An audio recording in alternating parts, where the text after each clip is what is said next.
ازاي ترفع كارت الشاشه معاك من 64 ميجا ل 128 ميجا بالضعف. وعملت فيديو قبل كده وشرحت فيه بطريقه تغير منها، بس انا هوريك طريقه تغيرها من البايوس بطريقه سهله جدا وسلسه. اوريها برده للناس اهي 128 64 ميجا اهيت. برضه اتاكد تاني اهي. تمام. اول حاجه هنعملها هنرستر الجهاز. تك هنا راستر. بعد كده الجهاز معانا هيراستر، هيستنى معدل مثلا دقيقه مثلا ولا اقل من دقيقه. هندخل على البايوس. ندخل على البايوس ازاي؟ تك على زرار ديليت. تك على زرار ديليت دوت ندخل على البايوس كده. زرار ديليت اهو. بندخل على البايوس دلوقتي اهو. اهو ندخل على البايوس. ننزل ضاغطين على زرار ديليت. شايفين بايوس اهو. بليز ويت.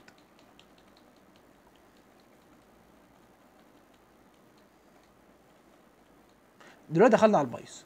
هننزل على الاختيار الرابع. شايفين الصفحه ديت؟ هننزل على رابع اختيار بالظبط. هو ده ادفانسد. مكتوب عليها ادفانسد فيوتشر في الاخر. تمام. نضغط عليها انتر. هننزل على الاختيار اللي قبل الاخير. شايفين ده مكتوبه 32 اهي. فيديو ميموري سيز. مساحه الفيديو مكتوبه 32 ميجا.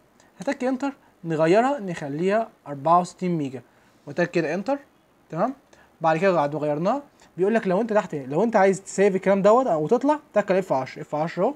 نضغط على اف 10. بعدين يقول لك انت عايز تسيف الكلام ده تطلع تتك اوكي انتر ده. وبعدين نطلع تاني اهي. دلوقتي الجهاز هيرستر نفسه ويفتح معانا تاني. والطريقه سهله جدا وما فيهاش اي مشاكل وفوق ما تتخيل من السهوله. هتلاقي دلوقتي رفعت معاك للضعف من البايوس. مش هقول لك تكتب كود ولا كل الكلام ده، لا. هتختار تغيير من البايوس. وده بيفرق برده معاك في الالعاب. لو انت عندك كارت داخلي وبتعتمد عليه في الالعاب يفرق معاك جدا جدا في الالعاب.